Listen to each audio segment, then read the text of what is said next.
welcome to another video. My name is Captain Giorgio, and today we're going to be talking about this chair that I've been having for a while now. I think I'm ready to review it, so let's get that started.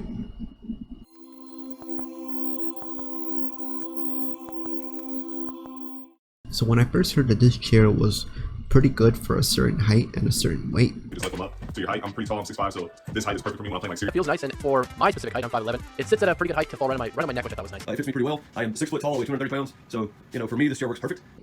I knew that based off that, it was going to be an overkill for my needs. I'm 5'5", and this chair feels so spacious to sit on. Shout out to the short men out there. So in this video, I'll be going over the process that I took to find out about this chair. I'll be talking about my thoughts on the build and what I use it for. So if you're just as excited as I am to talk about this chair, hit that like button. So first of all, I just want to put this out there and say that I was just looking for any form of new chair. You see, my old one was so worn out that I just wanted something new to sit on.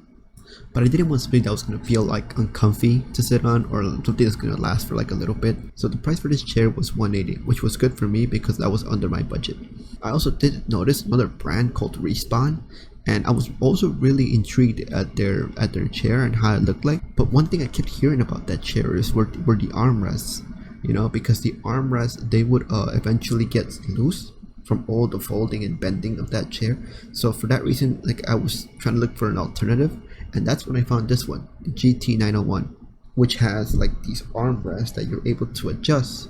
So that was another plus for me, because I always wanted to have some armrests in my chair. And when I noticed that when this chair had a footrest, I thought it was pretty extra of me because I already have a footrest at home. So I figured, yeah, having this one would be just a little bit extra, but you know what, it's in there, might as well. I wanted something that was ergonomic. Because of the pandemic, I have found myself sitting for more than 8 hours at my desk, so I needed a chair that was super comfy to sit on. But I noticed that ergonomics chairs are not really the cheapest. Because I noticed that it had the lumbar support pillow on the back, and the pillow up here as well, figured it was a plus. It'll be able to support my back and my head or neck. So because it checked a lot of marks, it was under 200. You can adjust the armrest. It had ergonomic support, had a footrest, and you're able to lay down on it. I thought that was a lot of value for what I was getting, under $200. So that's when I hit the buy button. So when the product was delivered to me, I was quite impressed into how much they were able to fit into a small box. I thought I was going to get 2 boxes for this chair, like in IKEA, but no, this thing had it all in one package, so that was pretty good.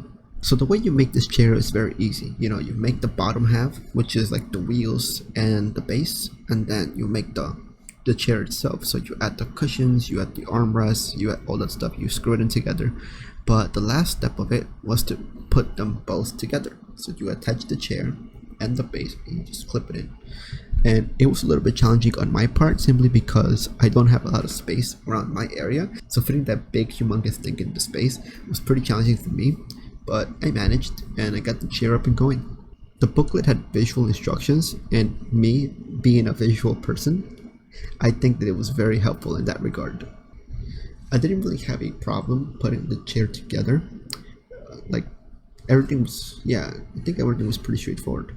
The only thing that was challenging about it though was that I was just one person. The instructions recommend that you have 2 people, but because it was just me, the reason why it was a little bit challenging was because I had to maneuver the chair in a way so that it was being supported on one side while I screw in the other half of the chair. It was just a constant back and forward thing where I had to screw in one side while I hold the other piece through something and then rotate. So yeah, it was just challenging in that regard, but all in all, the build was straightforward. So one thing to notice about the GT901 chair is the way that the seating is laid out, right?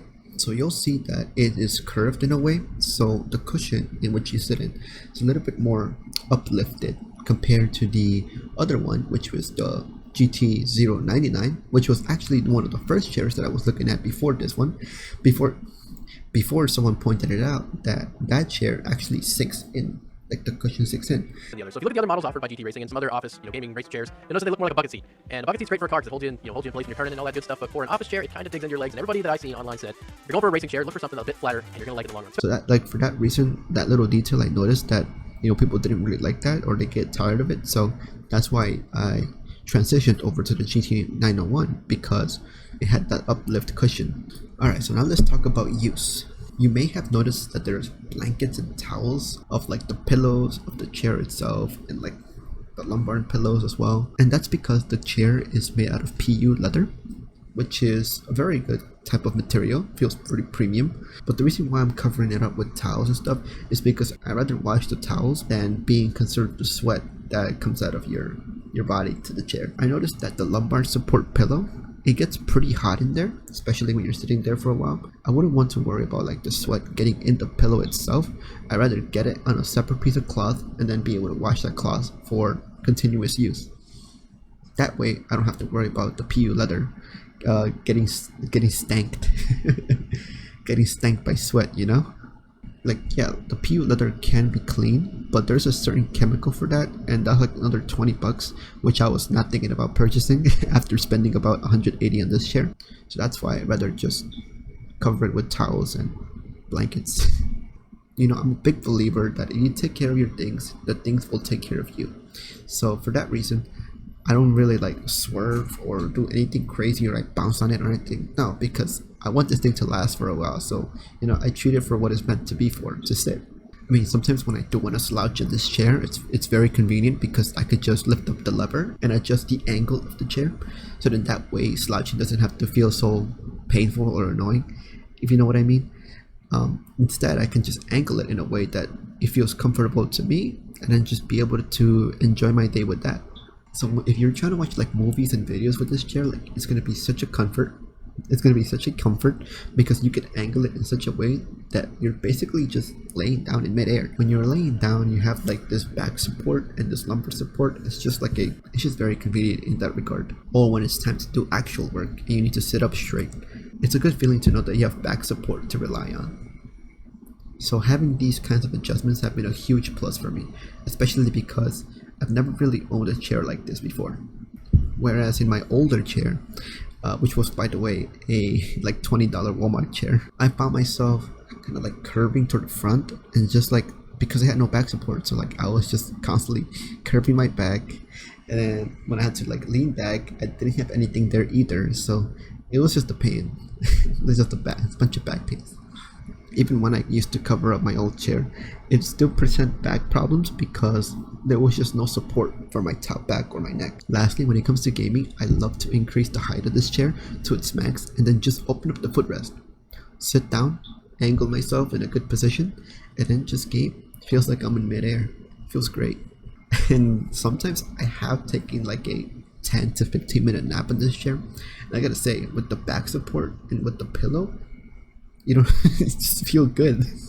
All in all, this chair is actually one of the best chairs I've owned in my life, especially for the price. I mean, look, if you're gonna buy a chair at this price range, although it may feel like a lot, chairs are an investment, and they're definitely meant to be treated nicely too. They're designed to help you with your back, with your posture, so definitely put some money down. And if you sit more than 6 hours a day, you're gonna need something reliable to sit on. It's up to us to take care of our own health and our posture. And actually, I think it's because I'm sitting more straight on this chair for longer periods of time, I've noticed that like my sitting position has been a lot better compared to when I had the other chair. And also too, like, my back pains have pretty much been gone. Like, I haven't experienced any form of back pain in a while. For its price and for its features, I think you're getting a lot of value out of this. If my reasons for getting this chair sound similar to your thoughts, I would consider getting this one. Again, I would hear that people at a certain height and a certain weight would sit on them, and even for them, they would feel good. So for me, being, I guess, below average, I found this to be so spacious to sit on. And that's pretty much it. That's my review for the GT901. But there is a little secret to my sitting experience, which I will cover in another video. If you're excited about that, please consider liking and subscribing. In this channel, I like to talk about art and how art impacts us emotionally, as well as, talk about photography and perhaps do some product reviews here and there. So if you're interested in that kind of content, please consider subscribing. I hope you found this review helpful for your chair research, and thank you so much for the privilege of your time. Alright, I'll see you in the next one. Peace.